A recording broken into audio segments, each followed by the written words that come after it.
Hello, hi. We're back with another monthly spending overview video. If you're new here, these are the monthly videos I make on what I spent in the last month and how I think about my spending and tracking my day-to-day expenses with my overall goals that I have for myself. If you're new here, hi, I'm Danielle. I make videos on my personal finance journey. I share what I'm thinking about in terms of money, career, and just enjoying my life on my journey to financial independence. So if that stuff interests you, then hit that subscribe button and follow along.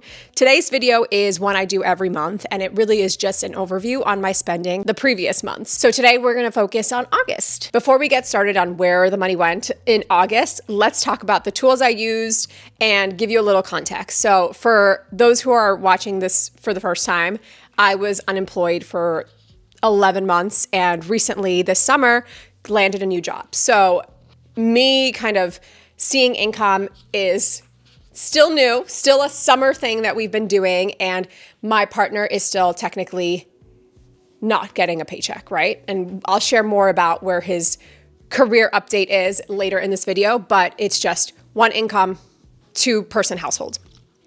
So that's something that you should keep in mind.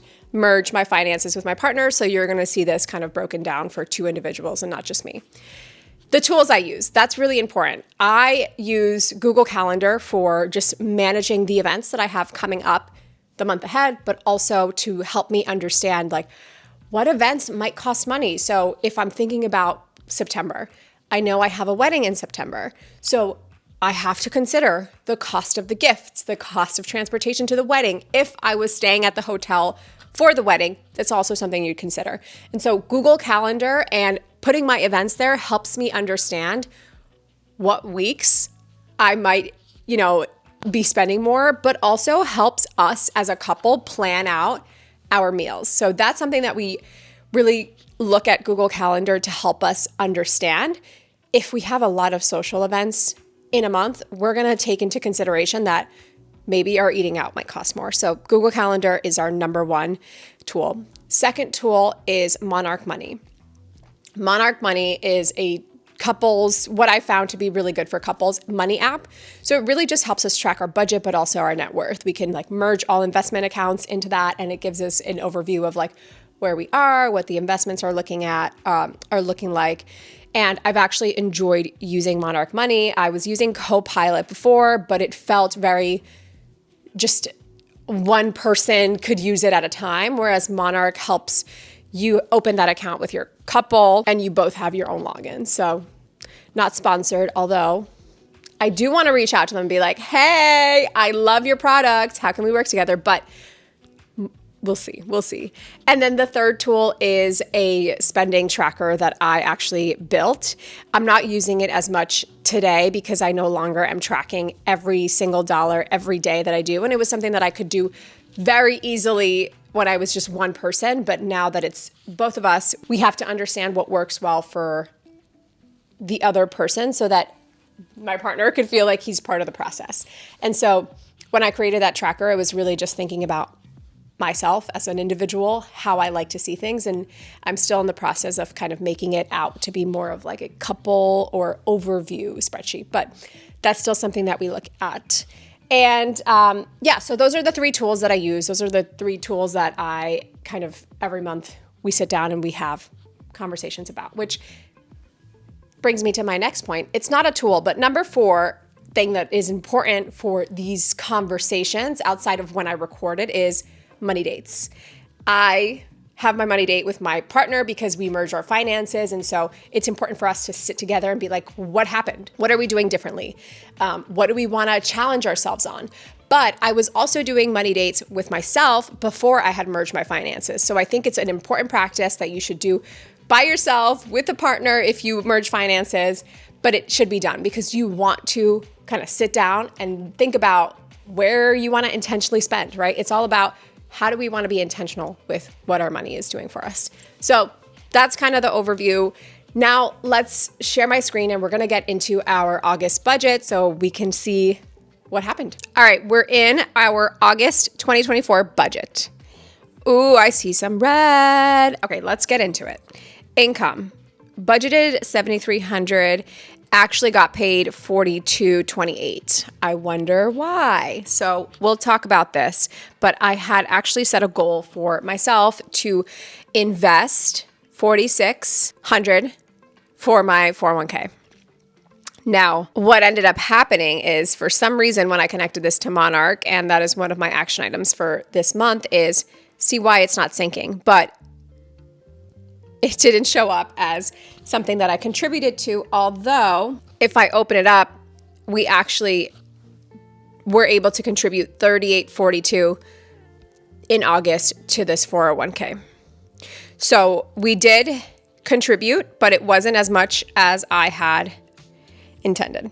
And I can't change the actual. So that's why the income is significantly less than what I actually was able to. Okay, let's break it down. We don't really focus on every specific category here because, there's a lot, but I like to look at the ones in red as what can we understand from this? So auto and transportation, let's break it down because clearly we are in the red at almost $600. I wonder why.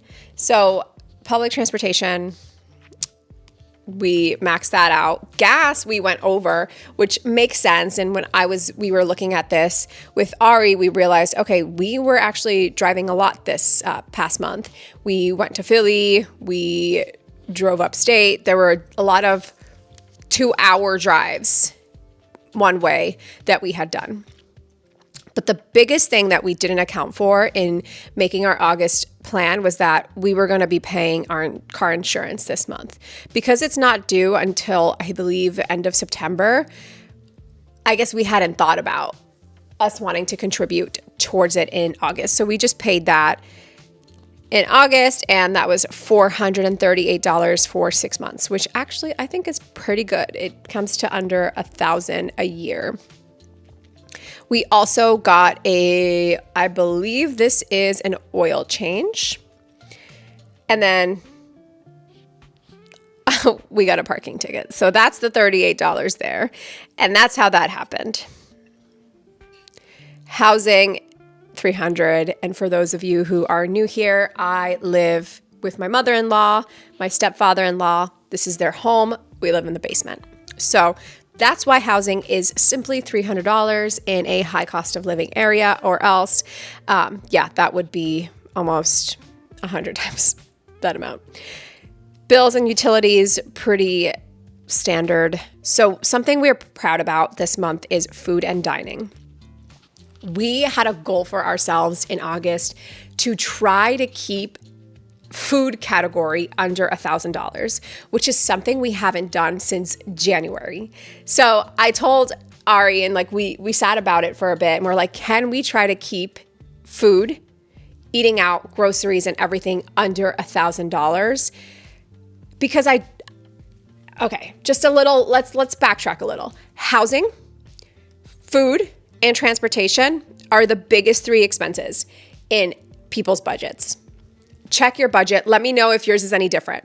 But those tend to be the highest in people's expenses. For us, it is very clear that housing is always our top category, usually after medical. Now that I have insurance, I guess it comes in as number 1. Housing we can keep low because, again, we're living in the basement.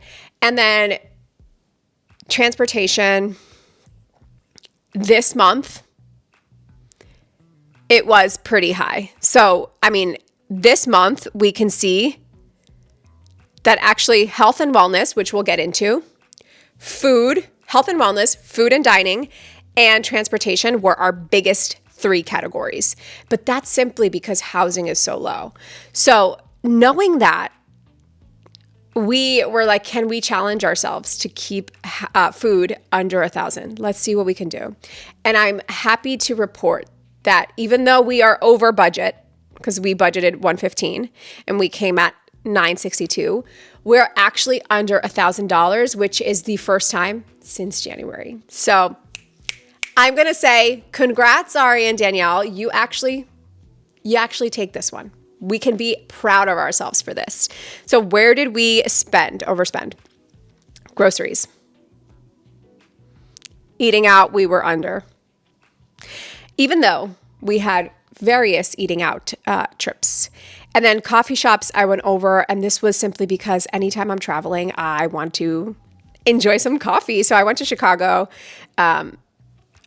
the end of July and early August, and so I had multiple coffee trips. I love getting myself a nice latte, so I feel like it's worth it. That's why I budget for it. So that was food and dining, big category for us, and one that we're proud of. Trips and vacation, we had an upstate trip in August, and we stayed at an Airbnb. Pretty expensive Airbnb for the kind of quality it was, but it did what we needed to do. It was just one night, so that's the majority of that. Entertainment and recreation. I went to a Glass Animals concert, paid under $100 for it. I had budgeted $200 because I was like, let me just see what the tickets are. And then the other $53 are going out in Philadelphia. And I don't know why, but a gift is marked as entertainment and recreation. And then lastly, pets.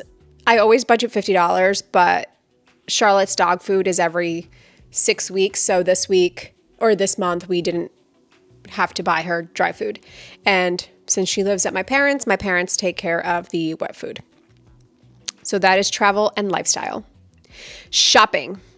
Here we'll see some big expenses, so that were unaccounted for. Miscellaneous shopping is usually everything we put in our Amazon. Amazon, anything for the household that goes in here. We actually noticed that there was a charge that was listed as Amazon, but does not show up in our Amazon account. So we're in the middle of disputing it. Also want to say, check your accounts because things like this can come up, and we've been seeing a lot about people getting hacked, scammers being after our stuff. So protect yourself. Freeze your credit if you need to. We are certainly taking the measures we need to ensure that we are not, putting ourselves at risk. But the category that I want to talk about here is clothing. $214 is for Ari's career back to work shopping. But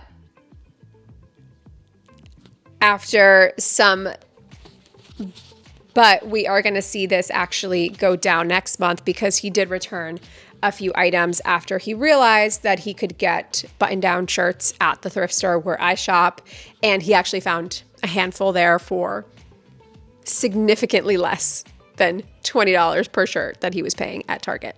So that is the amount that he spent at Target for pants and shirts, but we're going to see refunds for that in September. Family stuff, goes without saying. Okay, category I really want to talk about. This health and wellness, and I'll also really want to talk about the other category. Health and wellness. Why is this so damn much? Okay, we actually overestimated, or we over budgeted what we actually spent, which is good because we were aiming at $1,500 that this might cost for August. And this is because now that I'm working, we have more ability to go back to therapy, to, do the things that are important for us, but we weren't prioritizing when we didn't have, income coming in, which is a sad thing to have to admit, that like you put your mental health at a pause because it's expensive when you probably need it the most. So I would not recommend this. And I don't think we would do this in the future because mental health is so important. And when you're going through moments like rejection or uncertainty and you're trying to figure out what you want to do next, therapy should not be something that you put on pause. It could actually help you kind of process all this stuff. And yeah, it's important. So Ari went back to therapy in August. That meant intake sessions, weekly sessions, but also he went to see a psychiatrist, which requires also an intake. And that's not cheap. We also chose a high deductible health plan, which we are learning now in medical, in the spending that happened in August, and now we're into September, like how much we're actually spending on medical needs that maybe had we had a different health plan, we wouldn't be seeing all these out-of-pocket expenses. So that is something that we are excited about with this new career thing that I will share a little bit more about. But it's a necessity, right? Like, we're not going to stop going to the doctors. We're not going to stop going to the psychiatrist. Ari needs his medications, all that stuff. So $940 is what we paid towards all of those medical related expenses, as well as I think Ari had like 2 styes in his eye, and even just to see a specialist was like $250. So yeah, we just picked a bad health insurance plan. And I'll probably make a separate video if you're interested at all in health insurance, because I think you need to take into account a lot. I think we needed to take into account a lot more of our habits.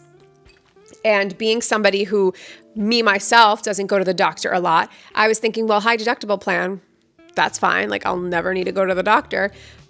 But not thinking about the second half of this partnership, of this team, who might need to have more visits. And so that's a big category there. We hope this number will go down, and I will share why. So in the other, we'll see that we budgeted $300, but actually ended up spending $500. And all of this is part of certifications and different tests that Ari needed to pay for this new career path that he has chosen.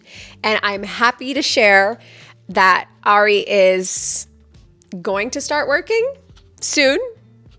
He had his orientation last week, but due to some other very specific things that need to happen for this career, he hasn't actually started his work. So I'm hoping he starts in the coming week, hoping we can get him working, but he signed an offer. So he has a job, and I'm so excited for him. I'm excited for us, because now we'll have our second income, and we'll be switching over to his health insurance, which I've heard is better than what we have, and not a high deductible health plan. So I'm hoping not only will we get additional income, but also an opportunity to change our health plan, which I messed up by selecting the high deductible health plan. So that is the exciting news for August. And that's why, there was so much spending money here on miscellaneous, because these are things that he needed to get in order to be able to land a job within this new career path. I'll share more about it when he started, because it still feels fresh. But yeah, so as you see, we actually ended up going way over what we had. Well, not way over. So I guess what's important to notice, and I'm going to just update this budget here because it's bothering me that it's not taking into account. Oh, that's why. So we can see, and I'll put this at 0 because it's confusing me. There we go. Okay. Now we can see actually what we went over by. $304. So again, still spending more than I technically took home, even though we know 38 went into the 401k, but still we are working towards getting this under. But that was August. It was a very busy month for us, between Ari getting all that he needed for this new career path, us traveling, enjoying the last weeks of summer, although we're technically still in summer. Don't take it away from me just yet. It was a good month for us, especially because, we hit some of the goals that we had set, like keeping food under 1K. So that's something that we are proud of, finally starting to invest in that 401k. Haven't invested in a 401k since early 2022 or 2023. So proud of ourselves there. Now let's move over to our Google Calendar. And let's look at the month that we have this September. So obviously, we're already in the month of September, but I had book club on Friday and I was hosting it. So we know that that's going to be some expenses there. I also got my hair cut, if you haven't noticed. I went shorter. That's why it's all like blow dried and actually looks good. I got a haircut, which cost money, obviously. So I'll share more of those numbers once we do our September recap. But what we have coming up this month, so we have a trip on Saturday that's like a local type-ish trip, but it's for a birthday. And then I'm traveling for work on the 15th. So I believe most of the costs that I will have there will be covered through work, hopefully. So I shouldn't see that impact the budget so much. Then we have a wedding this month, which I kind of already talked about. So we need to account for, the trips and all that stuff. But also birthday here. Gotta make a note of that. My nephew's birthday, so we'll probably want to get him a little something for his gift. I think Ari already has an idea of what he wants to get him. So that's that. So that's September, kind of looking ahead and what we might be spending money on. So to close this off, I'm going to stop sharing my screen, but I am, after talking with Ari about like what are our goals and our intentions for September, I think we want to still continue to challenge ourselves to keep our food and groceries under 1,000. Can we do that with all of the, things that we have going on in September? It probably might work, but I am also hosting a book club this month. So that is going to require preparing food for or buying food for. And lastly, I think the other thing we wanted to think about more closely this month is what about our other money goals? And money goals as in potentially we want to direct some savings to a moving out fund. So more to come on that. Let me know if you're interested in kind of seeing through or hearing about how we're thinking about our money priorities, because there's a lot of stuff that we want to accomplish. And obviously you can have anything you want, just not everything all at once. So how do we balance that? I just want to also take this time to share that I have started writing on Substack. I have started my newsletter up again. So if you're interested in hearing what I have to say outside of these YouTube videos, then please subscribe to that newsletter. I'll put the link in the description. I would appreciate your support there because, I want to start writing about things that I'm just thinking, even if they're not money related. And I also have an idea of doing a type money diaries, type let's ask each other financial questions anonymously. And I want to profile Latinas who are also like working to get money and working to build their wealth. So if that stuff seems like something that you'd be interested, subscribe to my newsletter. But thank you for watching. I'll see you next time.